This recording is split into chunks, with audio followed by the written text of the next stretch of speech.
Agora, finalmente, teremos a mesa Comunicação é Raiz. Sejam muito bem-vindos. Primeiramente, Rai Baniwa, pode vir compor a mesa, por favor. Raimundo Miguel Benjamin, Rai Baniwa, é indígena do povo Baniwa, cofundador da rede Wairu e doutorando em Comunicação e Cultura pela UFRG. À vontade. Atua na formação de comunicadores indígenas no Rio Negro e pesquisa os impactos das novas tecnologias nas comunidades indígenas da região. E agora damos as boas-vindas, convidamos a compor a mesa Jair Martins.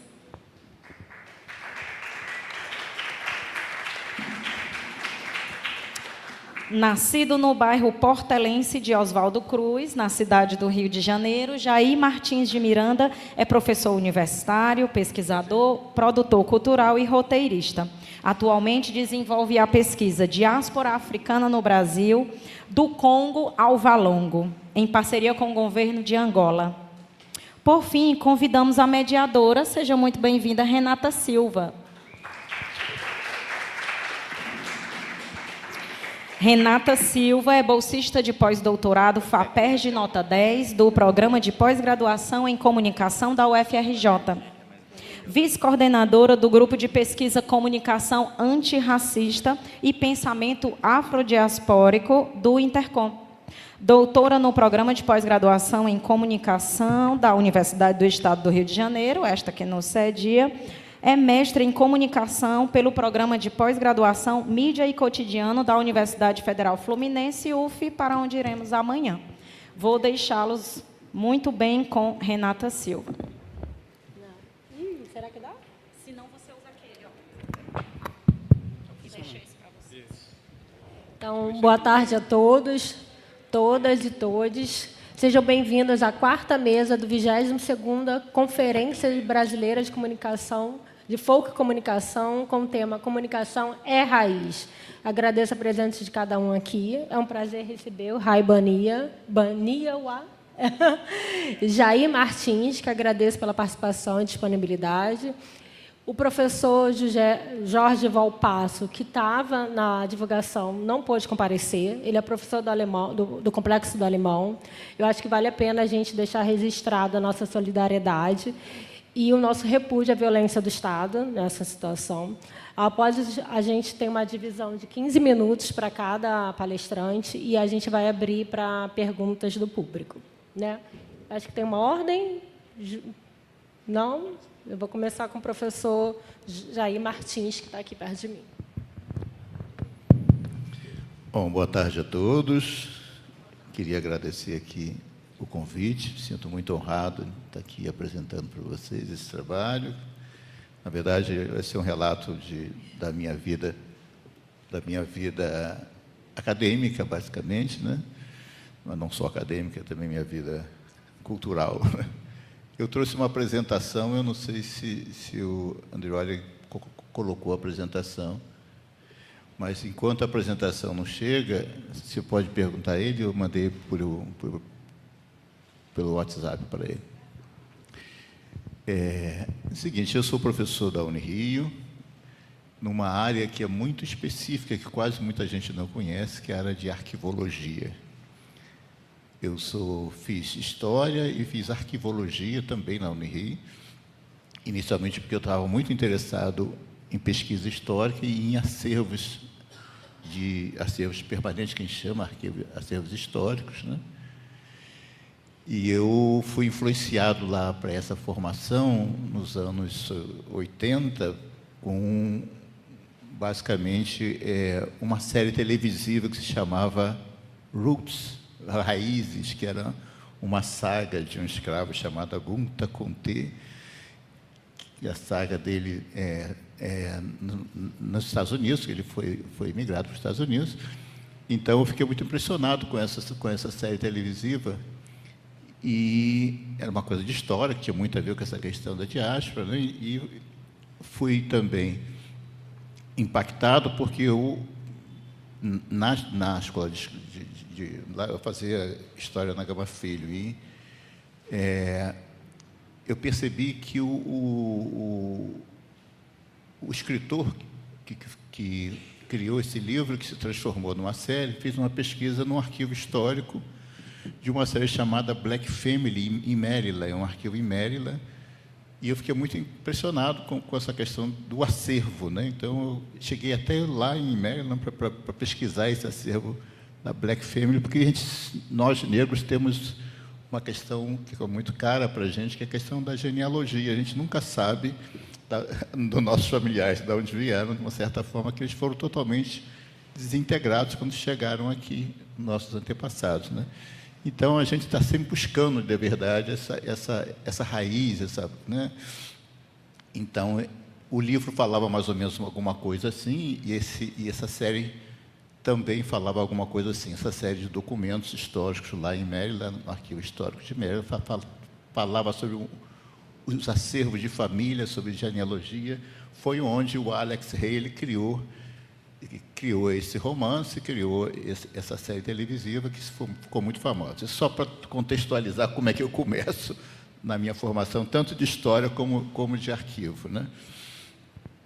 Então, eu me formei, hoje eu sou professor, passei a ser professor dessa área em especial, e a minha preocupação sempre foi, meu foco sempre foi essa questão de pensar a cultura afro-brasileira, de pensar a história afro-brasileira, né?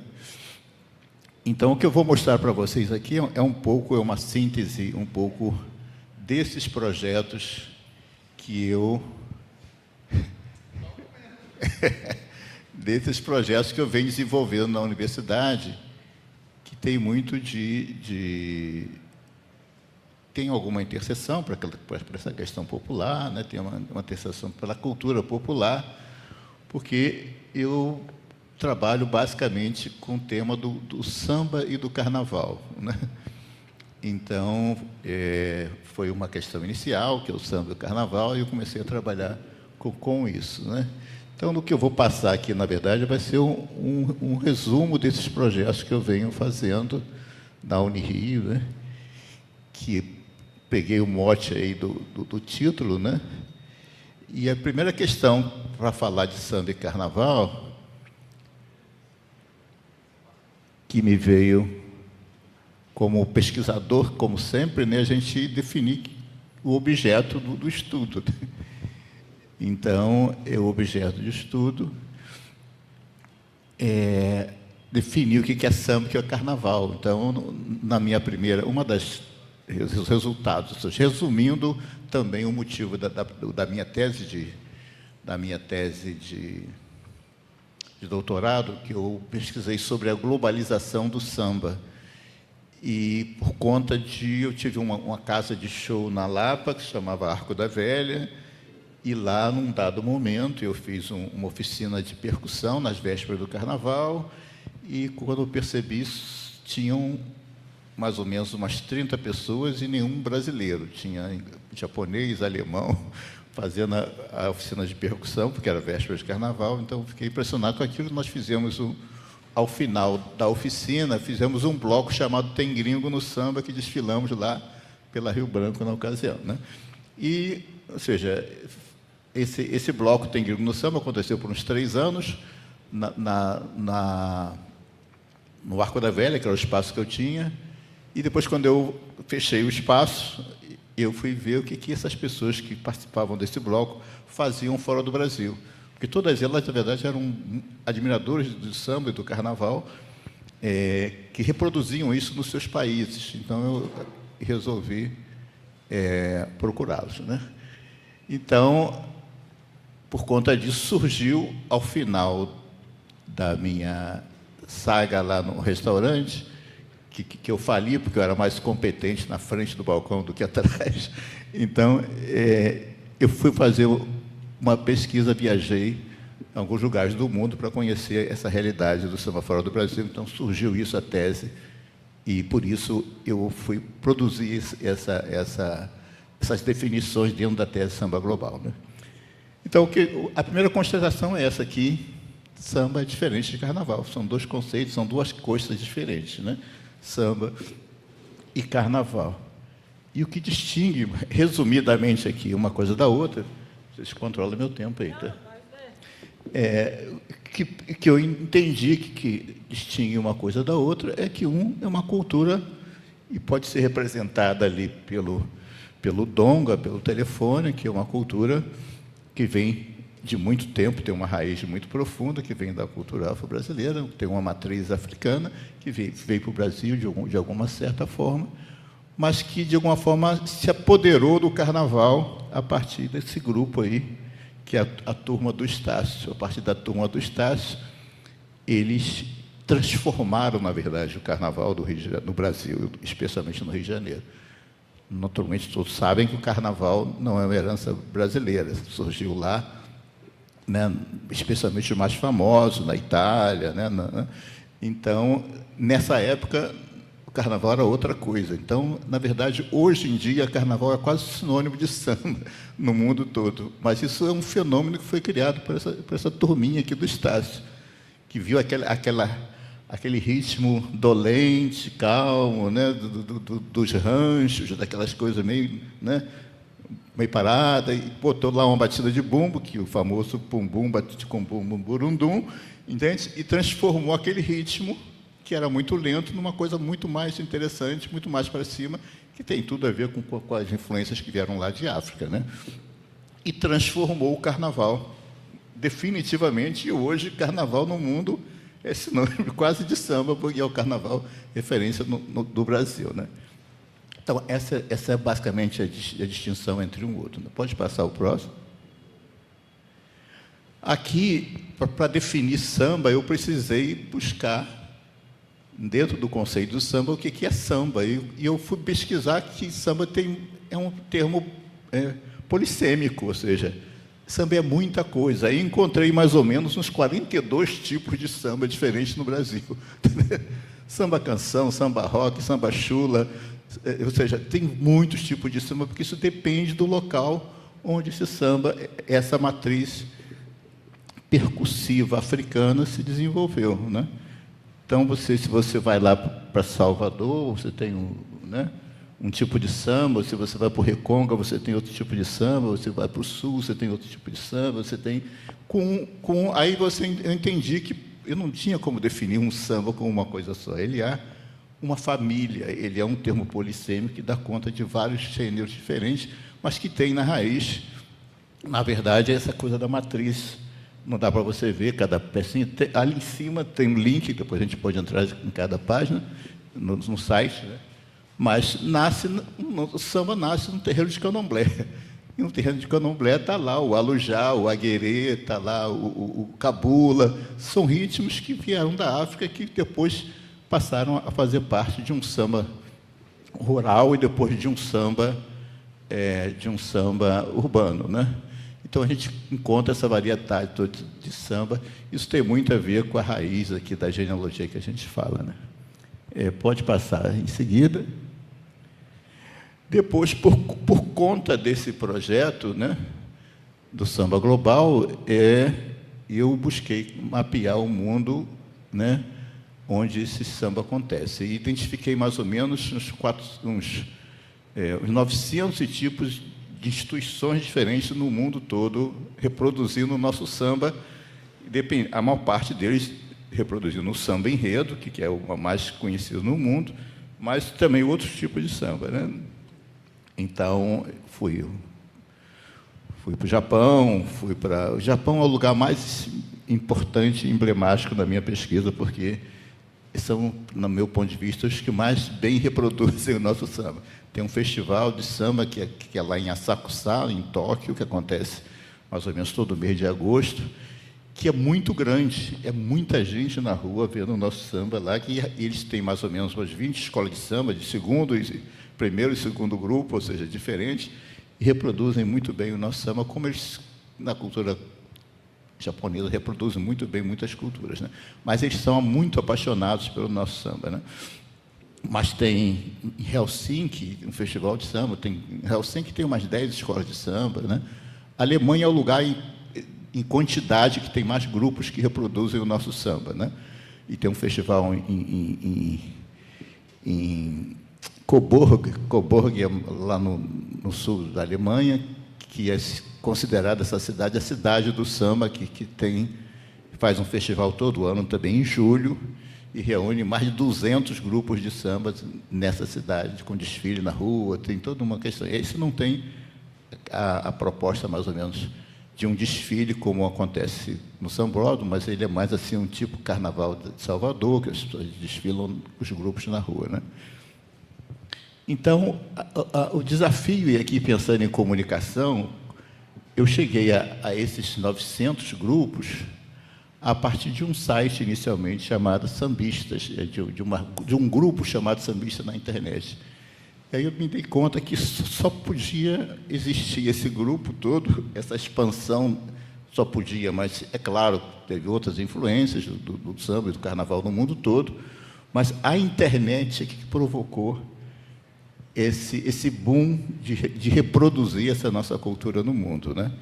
Então, seria difícil acontecer essa integração entre grupos, né, se não tivesse o advento da internet na ocasião, né? O próximo, e aí falando de memória, né, é o outro projeto que eu também faço na Unirio, que é esse projeto que eu chamo de Memorável Samba, mas que eu, no ano passado, no ano 2024, eu propus fazer esse concurso de fotos para celebrar os 40 anos do Sambódromo, que os 40 anos do Sambódromo é uma coisa assim impressionante, a quantidade de produtos, de histórias que foram produzidas ali.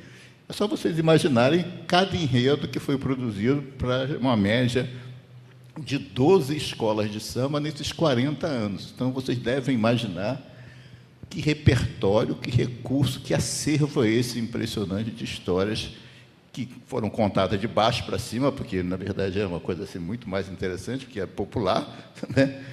Então, eu mesmo, na minha infância, em um dado momento, eu fiz uma prova de história falando do Tiradentes, porque eu me lembrava do samba Tiradentes, e estava todo na minha cabeça, ou seja, é um conteúdo pedagógico também impressionante esse acervo que tem as escolas de samba, que, de alguma forma, está muito disperso, e a ideia desse projeto na Unirio é a gente conseguir trazer esse conteúdo todo para o que a gente chama de um repositório digital.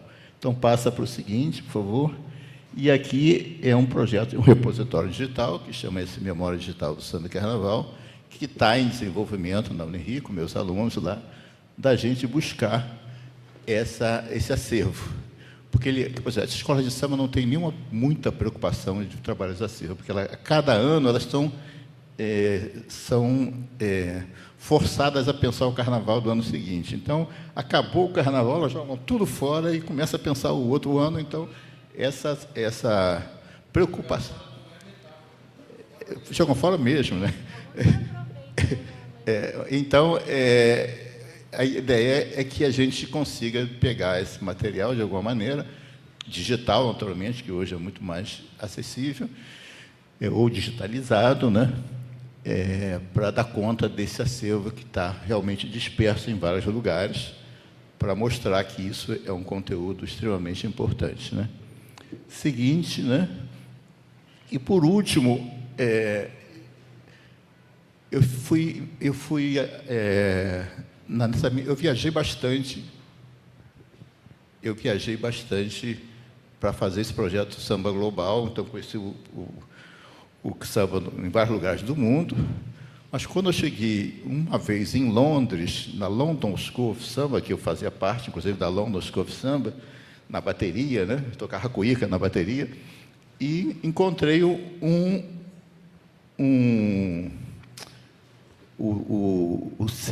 SEI é da Nisha Hélia, de Lagos, e ele tinha uma escola de samba em Lagos. Eu falei assim, o que está esse cara tem uma escola de samba em Lagos, na África? Eu estou buscando aqui na Europa, eu fui na Ásia, fui em vários lugares, eu nunca vi escola de samba na África. Aquilo me despertou, de alguma forma, de poder conhecer esse trabalho e como é que isso acontecia. Ele tem uma escola de samba em Lagos, e ele, basicamente, é para adolescentes, ele viveu muito tempo em Londres, aprendeu na London School of Samba a tocar e depois ficou impressionado com o samba, foi para Lagos e hoje ele tem essa escola de samba lá. E aí eu fiquei muito interessado em fazer o sentido contrário, ou seja, o samba veio da África para cá, se espalhou para o mundo todo, senão agora eu tenho que voltar lá da onde ele veio, né? Porque é como se eu estivesse devolvendo para eles essa que nós aprendemos aqui. E aí, meus primeiras incursões nesse sentido foi pensar, dentro daquela lógica lá da árvore genealógica do samba, a gente entende que temos... Faltam 4 minutos? Eu entendi que a gente tem uma influência vinda da África, várias naquela árvore, você vai ver, da diáspora musical africana, que vem para construir os nossos ritmos aqui, especialmente o samba. A gente tem uma vertente que vem muito significativa da África Central, especialmente da região do Congo, né? Especialmente de Angola, porque grande fluxo de escravizados que vieram da África para cá vieram naquela região, certo? Então, 80% dos que chegaram aqui no Valongo já chegaram do Congo para o Valongo, eram dessa região, né? Então, temos uma influência muito forte Banto-Congo na maior parte das nossas manifestações culturais ditas de matriz africana, né? A exemplo do samba, a exemplo da capoeira, da congada, do candomblé Angola, ou seja... Interessante, aí o que eu faço? Vou a Angola, né? Para ver essas influências, como é que essas coisas acontecem lá, né? Primeira coisa, a impressão é que eu vi o nome samba em vários lugares, e concluí que samba é muito polissêmico mesmo, porque lá é nome próprio, é o nome de uma região, é o nome de um local, né? E o que seria mais próximo do nosso ritmo é o samba, é o kuduro, é o kizomba, são ritmos que existem lá, né? Que tem essa influência Banto-Congo, né? Então, a rebita, que é outro... A rebita é quase igual a um jongo, ou seja, então nós recebemos essa influência muito forte de lá e basicamente, eu voltei às raízes para ver todas essas influências lá. Então, esse é o último projeto que eu venho fazendo, que tem a ver com toda essa história, ou seja, eu comecei de um lado, eu estou voltando para lá. Então, basicamente, são esses os trabalhos que eu venho fazendo, né? E tenho ficado muito feliz nesses encontros, nessas descobertas, né? Especialmente os que diz respeito a essa questão do candomblé Angola, dos inquices, dos cânticos, de como isso está na base de toda essa formação que a gente tem falado com relação ao samba e os ritmos correlatos, que tem tudo a ver também com aquela árvore genealógica que nós estamos construindo. Isso é uma coisa que a gente está construindo ainda, não acaba nunca, porque as fontes são quase intermináveis, né? Então, basicamente, esse é o trabalho que eu venho fazendo, que eu quis mostrar para vocês. A gente faz todo ano um Congresso Nacional do Samba também, que de 2 em 2 anos a gente faz esse congresso, né? Então, essa é basicamente o trabalho que a gente vem fazendo lá. Essas pesquisas estão todos convidados aí a participar dela. No dia 14 agora, a gente vai fazer provavelmente um evento para comemorar os 50 anos de independência de Angola, e a gente vai fazer esse evento provavelmente ali no Cais do Valongo, para comemorar esse trajeto do Congo ao Valongo. Muito obrigado.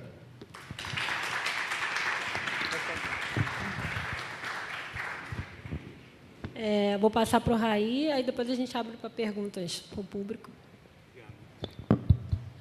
Oi. Gente, boa tarde a todos e a todas. Quero primeiro agradecer o convite, né, pelo professor Andrioli, os companheiros aqui da mesa, o professor Jair e a Renata. Então, eu vou compartilhar um pouco com vocês, um pouco da minha trajetória, né, acadêmica, para vocês conhecerem um pouco do trabalho que tenho feito nos últimos anos. Principalmente, eu sou iniciante como pesquisador, eu vim lá do oeste amazônico, lá no estado do Amazonas, bem ali na região de fronteira com o Brasil, com a Colômbia e com a Venezuela. Lá tem um rio chamado Rio Negro. Nesse território vivem, né, 23 povos diferentes. Hoje considerado um território, né, onde tem mais grupos indígenas diferentes no Brasil. Então, vim desse território, né, que, como vários territórios do Brasil, também foi impactado, né, pela colonização. Os colonizadores chegaram lá nos meados do século XVII, onde aconteceu um processo colonizatório muito violento, muitos grupos foram extintos. Então, existe um processo histórico bastante triste, que, assim, hoje, eu, como pesquisador, como indígena, eu procuro buscar, eu procuro trazer ele para os meus trabalhos, porque eu entendo que isso é muito importante para a gente conseguir enfrentar os desafios que a gente tem hoje no Brasil, como povos indígenas. A gente precisa conhecer a nossa história, né, a nossa ancestralidade, entender como é que os nossos antepassados foram capazes de resistir a toda a violência que eles foram impostos, assim, durante muito tempo. Então, aquela região do Rio Negro, ela ainda é um território continuamente em disputa, né? Hoje a gente não tem mais as mesmas formas como os nossos antepassados enfrentaram, né, os colonizadores, mas hoje a gente enfrenta novas formas de pressões de invasão dentro do território, né? Porque hoje vivemos num momento, né, um contexto muito triste, muito ruim para nós, né, que somos povos, porque continuamente nossos direitos estão sendo atacados, a gente está sofrendo, nossos territórios estão sofrendo com tudo isso, né, que está acontecendo na política brasileira hoje, né? A gente sabe que, infelizmente, a gente não tem representantes a gente tem alguns representantes em espaços, né, na política, por exemplo, mas, assim, somos uma minoria. Então, assim, a gente tem a nossa base, a nossa luta a partir dos territórios, né? Então, um pouco do que eu quero compartilhar com vocês hoje é sobre um trabalho que eu venho fazendo, né, como o professor Andrioli falou, a minha pesquisa de mestrado, eu tentei entender como é que as tecnologias, né, vindo fora dos territórios, eles foram importantes, né, durante esse processo de luta para reconhecimento dos territórios. Como é que as lideranças, no passado recente, se apropriaram desses meios para que as vozes deles ecoassem em espaços mais longe do território. Então, a partir disso, eu estudei, no caso específico lá na região do Rio Negro, de onde eu vim, o uso da rádio. Como é que essa rádio foi importante num processo em que mais uma invasão pelo próprio Estado brasileiro estava ocorrendo, não só lá, mas como em todo o território nacional, em que os projetos da ditadura militar estavam chegando nas fronteiras, principalmente na região norte, onde eles queriam, de todas as formas, como eles falavam na época, de integrar, né, a Amazônia, o restante do Brasil, com o Sudeste, com outras regiões do Brasil. Então, naquele tempo, a gente ainda não tinha, como temos hoje, né, como temos a internet, como temos as tecnologias que a gente pode usar para fortalecer a nossa língua, né, as nossas vozes fora dos territórios. Então, a partir dos anos 80, lideranças indígenas, alguns conhecidos por alguns, por exemplo, nacionalmente, como Ailton Krenak, Marcos Terena, entre outros, eles passaram a se apropriar das tecnologias que não eram da cultura, né?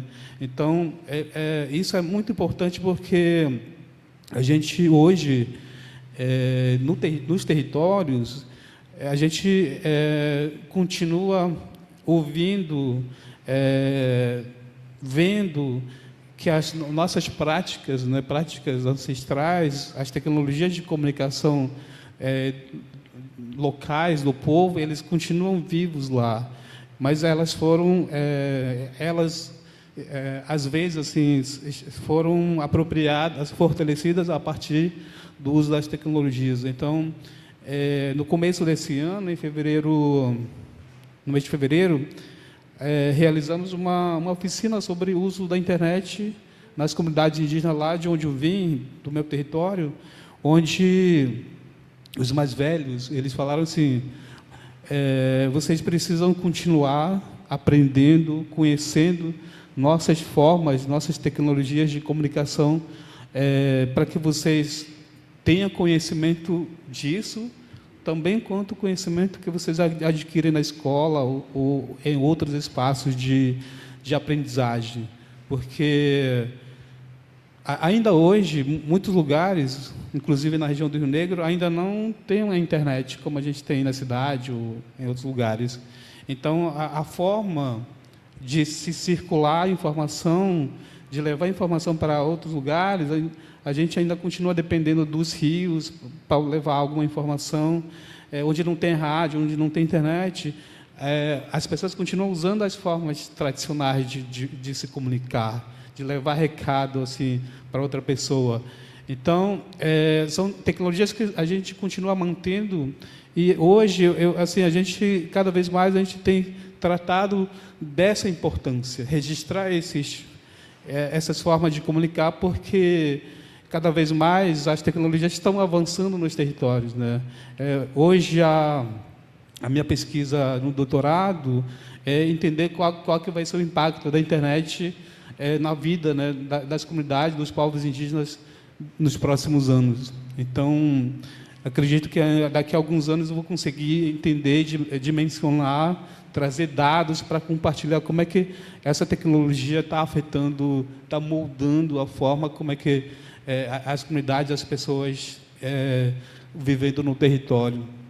Então, são preocupações que eu sempre levanto, né, quando eu vou para eventos com lideranças, em debates também, como é que a gente pode fazer para que o impacto negativo, principalmente o negativo, seja, ao menos, assim, não chega a dizimar a nossa cultura, né, como outras formas de contato já aconteceu no passado, né? A gente vê que a chegada da internet nos territórios, nas comunidades, é a chegada da cultura digital, coisas que há pouco tempo atrás muitas pessoas não tinham acesso.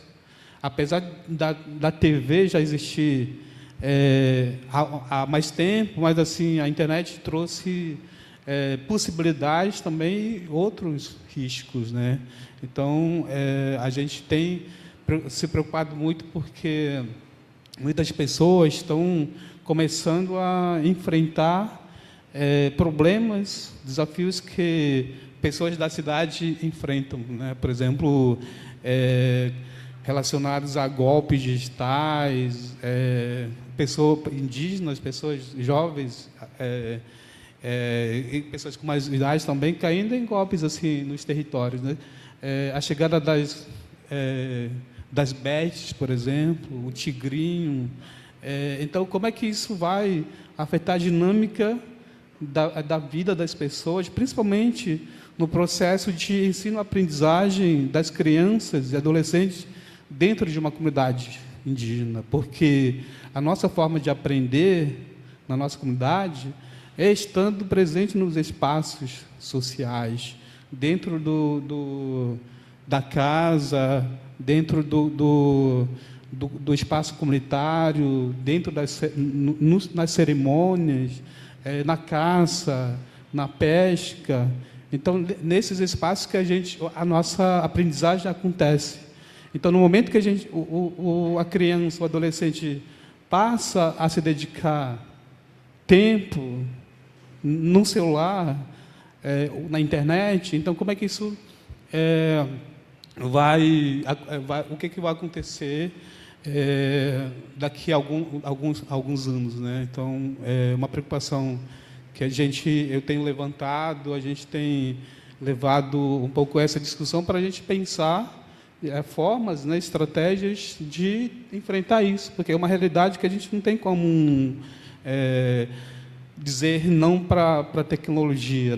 Então, o que a gente tem que fazer é justamente pensar a forma da gente tentar minimizar os impactos negativos que essa tecnologia está trazendo para os territórios, né? Então, uma coisa que a gente também tem falado, né, por exemplo, no passado, a própria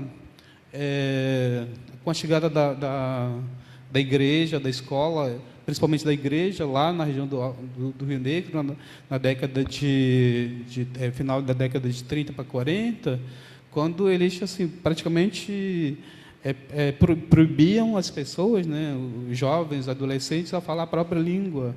Então, hoje, a gente entende que devemos nos apropriar, né, dessa tecnologia, como falei lá no meu trabalho de mestrado, como é que a gente pode apropriar elas para que elas sejam nossas aliadas, né? Como falei no início, o contexto hoje não é fácil. Então, como é que a gente pode aliar a comunicação indígena, o uso das tecnologias para que as vozes das lideranças cheguem a espaços maiores? Porque, infelizmente, não estamos presentes nos espaços de decisões que afetam diretamente as nossas vidas dentro dos territórios. Então, assim, uma coisa que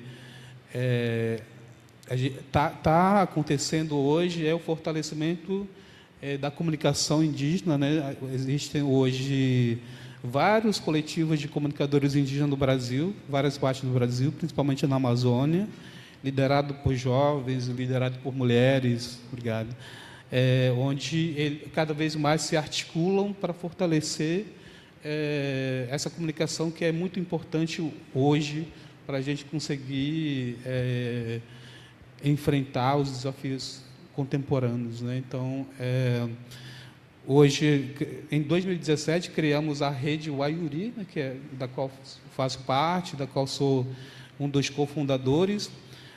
A rede Wayuri significa, né, trabalho coletivo.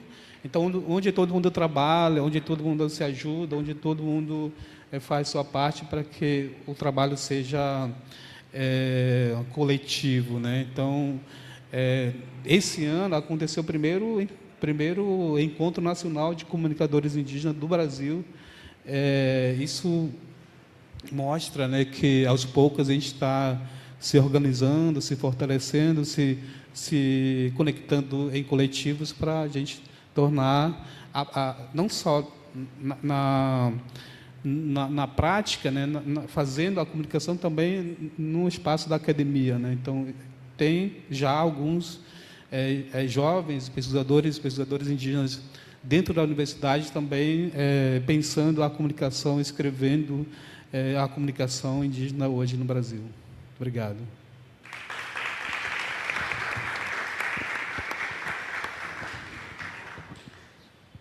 Eu agradeço a fala de vocês. Eu tenho, não uma pergunta, mas algumas questões, assim, só para a gente começar a conversar e abrir para o público.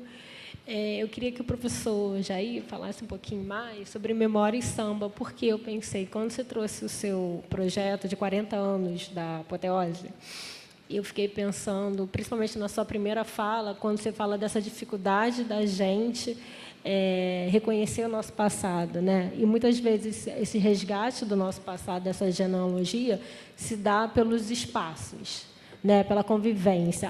Minha avó, minha mãe teve no sambódromo, né? Você vai nessa contação de história do nosso passado. E como você fez esse projeto de resgate das fotos, teve algum momento que teve esse lugar do carnaval, da festa do carnaval, mudando, resgatando essa história familiar desses sujeitos que frequentam essa festa. Assim, queria que o senhor falasse um pouco, se pudesse, sobre memória e carnaval. E, para o Rai, eu queria perguntar como é esse encontro de gerações com a tecnologia. Você falou do líder, que ele incentiva, de uma certa forma, desse processo de resistência, de usar a tecnologia como processo de resistência. Como é que é o encontro das gerações dos jovens mais velhos com um processo tecnológico? E alguém tem mais alguma pergunta?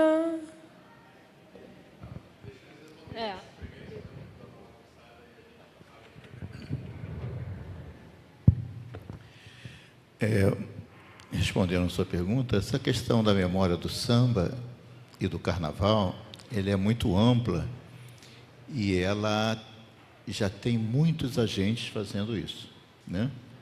Muita gente, a começar pelo Museu do Samba, lá da Nilcemar, mas mesmo na internet a gente tem muitas iniciativas nesse sentido. Também temos os departamentos culturais das escolas de samba, né, que também já fazem um trabalho interessante.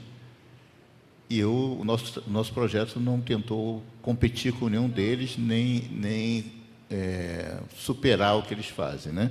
Em tentar alguma coisa que a gente pudesse contribuir para aumentar essa questão. A primeira constatação que nós tivemos é que, apesar de muita gente fazendo muita coisa, esse material ainda é muito disperso e inacessível, né? E também ele carece de uma metodologia de tratamento, né?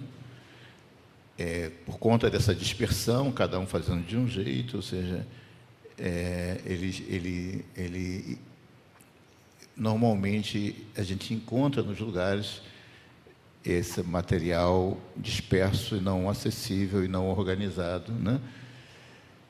E como eu trabalho nessa área, minha área é na área de arquivos, né? E eu conheço todas as metodologias e tecnologias que a gente tem contemporaneamente usado para isso, né?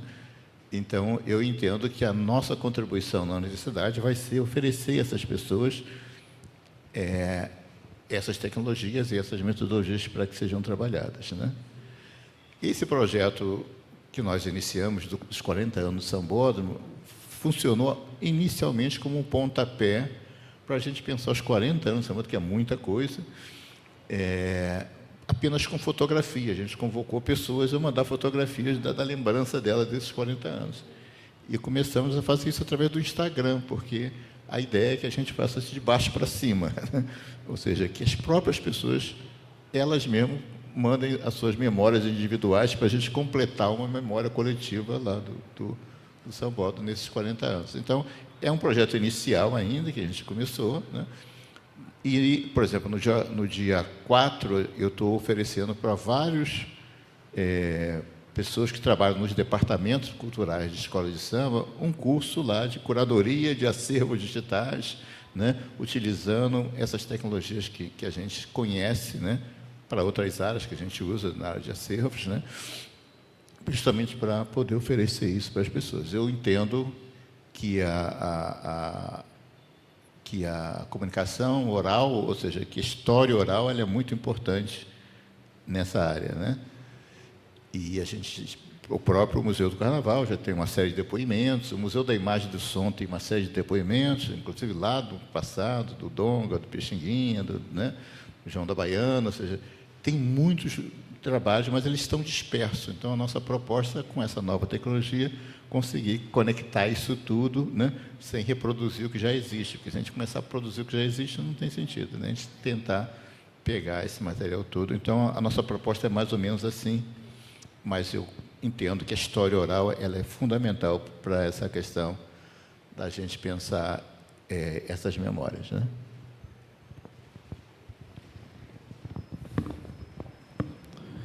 Obrigado. Então, realmente tratar um pouco sobre a tecnologia, a memória, né, que a gente realizou esse ano, foi o primeiro encontro onde a gente conseguiu trazer, né, as pessoas, os jovens, principalmente, e os mais velhos, porque ainda hoje, como eu falei, um pouco do processo, como é que a gente aprende, como é que a gente consegue conhecer, né, melhor a nossa própria cultura com os velhos. A gente tem essa... assim, eu costumo dizer que a nossa comunicação, a comunicação indígena, ela é anterior a qualquer tipo de escrita, né? Então, a nossa forma de comunicar, ela continua sendo de forma oral, principalmente quando a gente se junta com os mais velhos. Então, é muito bom fazer isso, porque a gente consegue entender que a gente, nem tudo a gente vai conseguir colocar na internet, nem também deve colocar muitas coisas na internet. Então, mas assim, que a gente consiga cada vez mais incentivar que os jovens tenham essa escuta dos mais velhos. Porque assim, eu acho que a conexão que a gente não pode perder, que a tecnologia não pode afetar, que é a principal delas, é a nossa conexão com os mais velhos, né, com a nossa ancestralidade, porque é ali que acontece a comunicação, é ali que a gente vai aprender como é que a gente vai se comunicar no momento em que você estiver num lugar onde não tem internet, não tem celular. Como é que você se comunica? Eu acho que isso é um ponto muito importante nesse processo, quando a gente consegue juntar as gerações, porque ali estão todos os tipos de conhecimento sobre as tecnologias e as formas da gente se comunicar. Então, eu acho que isso é muito importante, e assim, a gente pretende continuar fortalecendo esses espaços de escuta e de troca entre as gerações, onde a tecnologia não é só o celular, mas também as tecnologias ancestrais. Alguém quer levantar?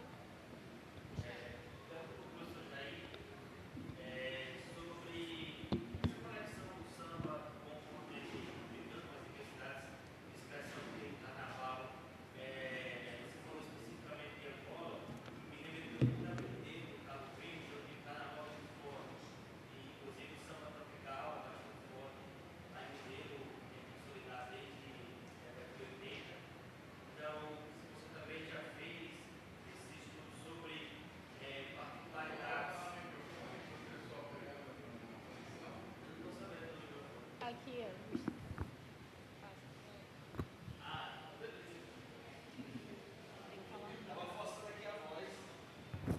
Só porque é radialista, né, tá nessa. Então, beleza. O professor Jair, sobre o samba e o carnaval, você falou sobre as ligações com Angola, e me remeteu também muito ao caso de Mindelo, em Cabo Verde, onde o carnaval é consolidado, é considerado, inclusive, porque a gente liga muito a questão do carnaval ao Brasil, e é um dos principais símbolos culturais de Mindelo, em Cabo Verde, inclusive o samba tropical, bastante famoso lá em Mindelo, que eu percebo ligações diretas dessa influência que retorna ao Brasil, até mesmo porque a mídia brasileira é bastante forte em Cabo Verde. Se você já chegou a pesquisar algo sobre a ligação do carnaval de Mindelo com o carnaval brasileiro. E outra coisa do carnaval que eu deveria ter pesquisado, mas aí eu aproveito o espaço para perguntar, porque uma vez eu estava em Marselha, na França, numa data que não seria do carnaval brasileiro, e lá estava se comemorando o carnaval. Então, essas diferenças nas datas dos carnavais ao redor do mundo, né? É isso. Tem depois aí.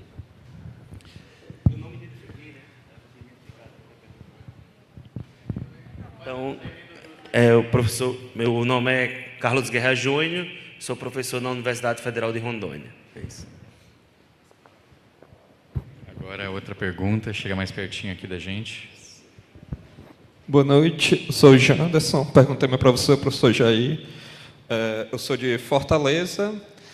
Quando o senhor falou que na infância, na escola, teve um saber do samba enredo que o senhor levou para a sua para a sua prova lá, eu me lembrei muito dos meus estudos, que é sobre afro-saberes, não do samba, mas do maracatu. Maracatu cearense especificamente, que se diferencia do maracatu de Recife, por exemplo. E o maracatu é o carro-chefe do nosso carnaval no Ceará. O sábado e domingo de carnaval é dedicado para os desfiles de maracatu. Mas também temos escolas de samba. Muita gente aqui do Rio já foi para Fortaleza. Hoje em dia a gente tem lá muito forte os blocos carnavalescos e também escolas de samba. Tem um carnavalesco, o ritmista, inclusive, aqui da Mangueira, o Marcelo Santos, que ele tem um grupo percussivo, Caravana Cultural. Eu também, assim, lendo por cima um pouco sobre a história dessas escolas de samba, que eram muito mais fortes lá em Fortaleza, na década de 70 e 80. Eu queria saber justamente se o senhor, na sua catalogação dessas escolas, desses sambas ao redor do mundo, se no Ceará o senhor encontrou alguma coisa. Bom, deixa eu ver se eu me lembro aqui todas. Primeiro, é sobre Cabo Verde. Teve tem um evento que que também fazia, hoje eu não estou fazendo mais, porque eu não consigo fazer tanta coisa ao mesmo tempo, que era o Encontro Internacional de Samba e Carnaval. Por conta dessas viagens que eu fiz no mundo todo, chegava nas vésperas do Carnaval, tinha muita gente que vinha para cá. Então, eu fazia, que eu conheci nessas viagens, que eles vinham justamente para se aperfeiçoar aqui, como foi aquela oficina que eu fiz lá no passado. Então, eu resolvi fazer um encontro para juntar essas pessoas, fazer uma feijoada, uma roda de samba e juntar essas pessoas que eu tinha conhecido nesse trajeto, né?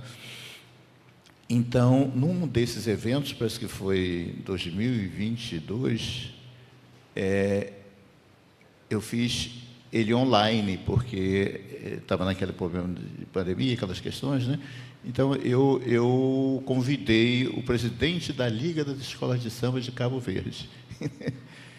E eu sabia, tinha notícia que em Cabo Verde tinha algumas escolas de samba que reproduzia de alguma forma também, de alguma maneira, a nossa cultura de escola de samba lá.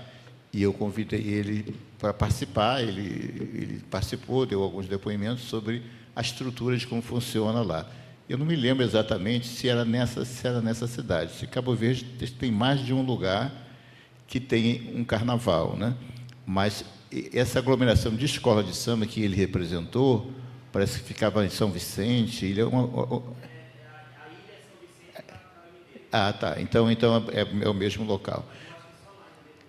Então ele representava isso e mostrou essa experiência das escolas de samba lá, que são sempre, na verdade, todas as escolas de samba, eu acredito muito na aculturação, né?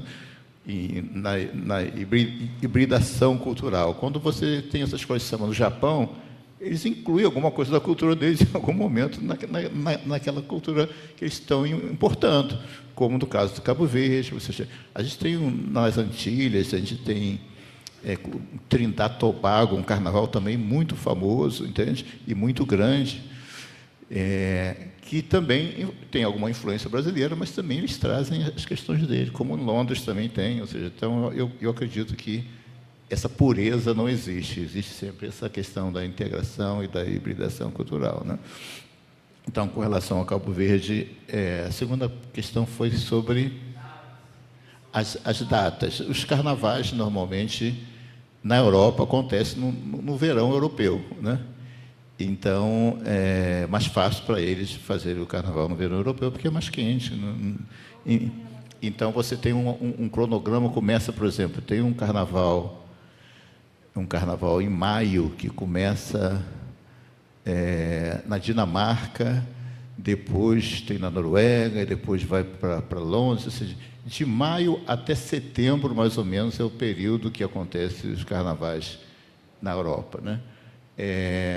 No Japão, é sempre em agosto, né? Esse mais famoso da Alemanha é em julho, esse de Coburg é em julho, né?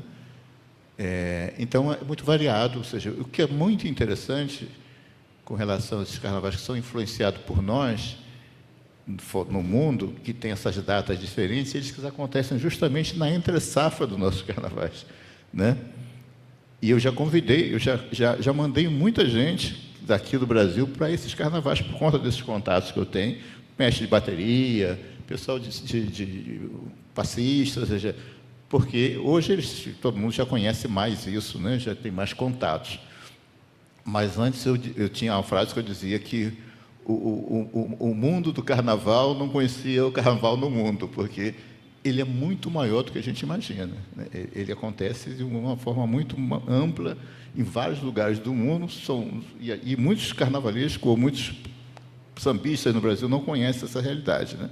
Então, essa é a vantagem, porque muitos têm emprego, são convidados, né?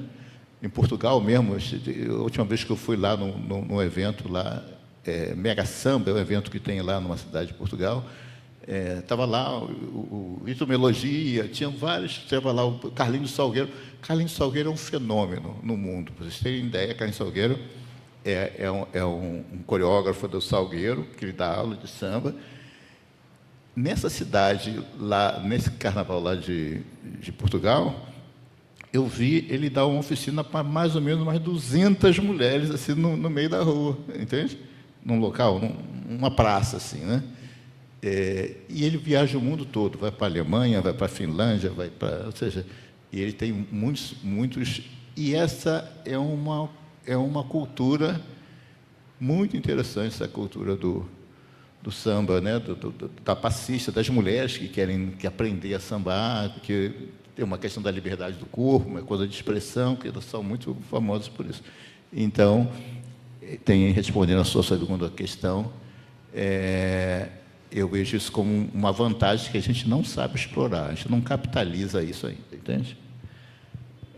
A terceira, qual foi? Sobre o samba no Ceará. Eu não mapeei muito o samba no Brasil, né? Ou seja, eu sei que existe, dentro do Brasil, a gente tem muitas escolas de samba, né?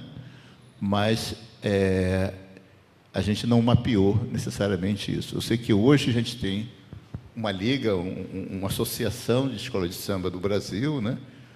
Mas ela também é muito ampla. Tem em Salvador, eu já fui jurado de escola de samba lá em Santa Catarina, tem no Uruguai, tem no Rio Grande do Sul, ou seja, essa reprodução também interna é muito grande, né? É porque o meu foco não era mais a influência do nosso samba carioca no mundo. Então, mas eu tenho ciência de que ela é muito grande também no Brasil e a gente exporta também para vários estados brasileiros. Alguém tem mais alguma pergunta para a gente encerrar? Vamos ter que encerrar comigo. Não temos tempo para outra pergunta, desculpa. Eu vou fazer uma pergunta aqui para nosso querido Rai Banil, então. Tudo bem, Rai? Muito bem. Depois só para organizar aqui o tempo de vocês, tá? Nós temos essa resposta do Rai, aí a gente encerra esta mesa, a gente se despede aqui, e nós vamos começar neste auditório ainda a exibição do filme do Gustavo Colombo, que é o Gambiarra, o HD de Espadas, um filme que tem 30 minutos, é um média-metragem, e depois, né, nós estamos já organizando o material para a nossa noite de lançamentos, junto com o coquetel, que vai ser aqui do lado. Então, depois que acaba a mesa, vocês vão no banheiro, estica a perna um pouquinho, né, e senta aqui para ver o filme, e depois a gente come lá. Vocês também estão convidadíssimos, tudo bem? Então, quando o Rai faz a apresentação dele, e desde que eu o conheço, então eu fico pensando muito nisso, né? Ele fala, bom, você trouxe inclusive o próprio exemplo, né, desses grandes comunicadores indígenas, quando eles têm acesso e se apropriam, né, das tecnologias. Eu me lembro de, em São Paulo, ter visto uma fala do Daniel Munduruku, em que ele fala algo que provavelmente muitos de vocês já escutaram, né, que por vezes, quando se vê o indígena com acesso à internet, né, as pessoas vão criticar, né, fazer aquele comentário super esvaziado, dizendo que, então nem é indígena mais, né? Como se ao ter acesso aos dispositivos tecnológicos ou ter um domínio técnico, a sua própria identidade fosse tensionada. E aí Daniel, nessa fala, ele fala assim, não, isso é pensar que nós somos anacrônicos, nós estamos no mesmo mundo que vocês, nós vivemos no mesmo tempo que vocês. Talvez tenha uma relação com um tempo diferente, lógico, mas é o mesmo tempo, nós somos contemporâneos, né? Então não faz sentido pensar isso. E aí eu queria então puxar isso para pensar que a própria Foco Comunicação tem essa reflexão, né, de que os grupos marginalizados, as classes populares, entre eles os grupos marginalizados culturalmente, né, como os povos indígenas, marginalizados porque a hegemonia os marginaliza, né, ele tem esse entendimento da aproximação com a tecnologia como justamente uma estratégia de resistência comunicativa. Então, eu queria que você fizesse essa fala final para a gente, pensando como essa identidade tensiona a técnica e como é que essa técnica tensiona a identidade indígena. Como é que você vê isso? Porque, com certeza, o modo, apesar de vocês terem acesso à mesma tecnologia, né, o modo de uso delas vai ser diferente. Obrigado. Claro, aí eu uso o seu microfone, porque senão eu vou puxar tudo. Eu só complementando, fazendo uma pergunta também, eu fiquei muito impressionado essa semana quando eu soube daquele resultado da pesquisa do IBGE, que identificou mais de 300, você aumentou a quantidade da identificação de línguas indígenas no Brasil, né? Porque as pessoas começaram a se declarar, né, falantes dessas línguas, né? Então, eu queria que você falasse sobre isso e também, pensando nessa questão da tecnologia, eu estando agora em África, eu percebi que não basta você ter muita tecnologia. Quando você tem acesso quer ter acesso a algum conteúdo em Mbundo, em Kibundo, em Kikongo, que são essas pessoas, essas línguas que são faladas nesses lugares que eu estava pesquisando, a tecnologia não adiantava nada, porque eu precisava de saber muito mais do que a tecnologia era aquele sentido que aquelas palavras estavam colocando. Basicamente isso que eu entendo que deve ser a mesma coisa na área. Oi. Tá. Obrigado, né, pela pergunta.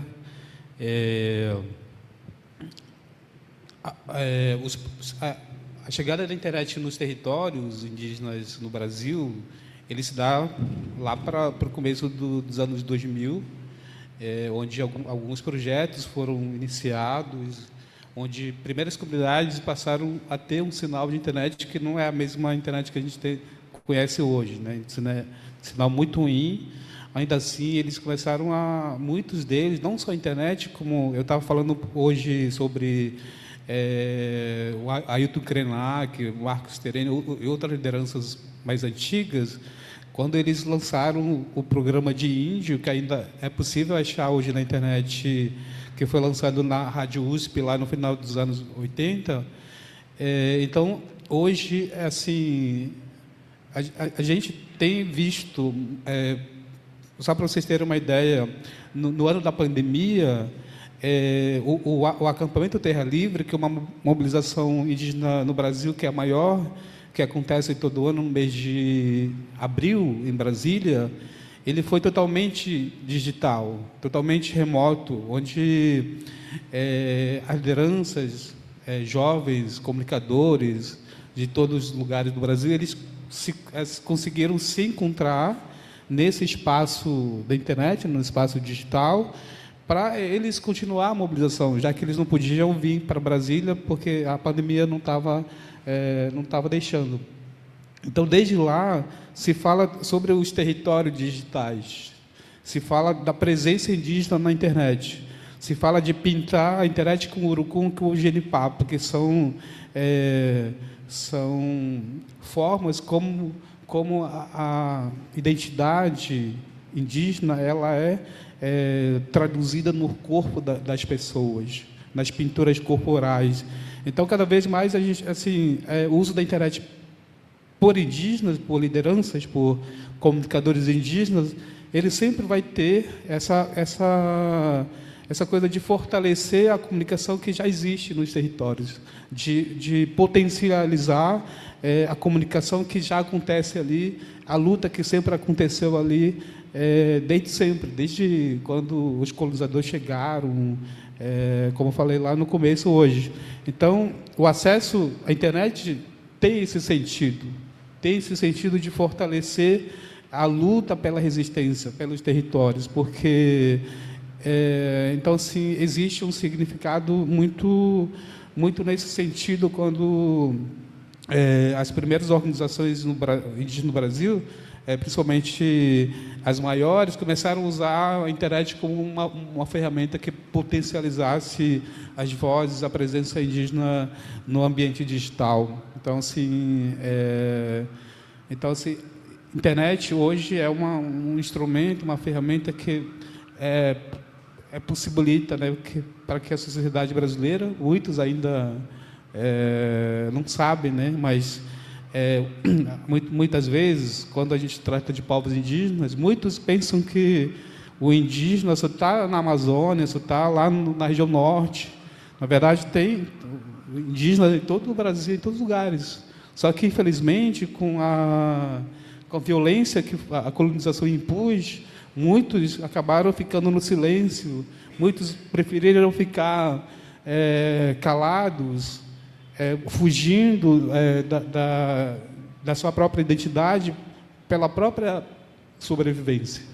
É por isso que, só para vocês terem uma ideia, até mesmo já no começo dos anos 2000, lá na região do Rio Negro, né, que é um território muito diverso de povos, muitos deles não queriam se identificar como indígena, até pouco tempo atrás, mesmo eles sendo indígenas, porque eles sofriam consequências, sofriam preconceito, sofriam violência.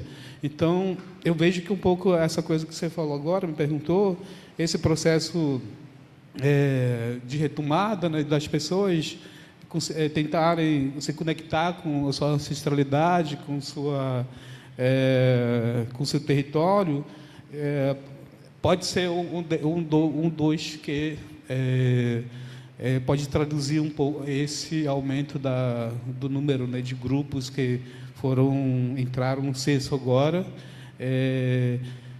A gente já tinha comemorado, né, quando o IBGE foi lançado, onde constavam que os povos indígenas alcançaram uma marca de mais de 1 milhão de pessoas, né?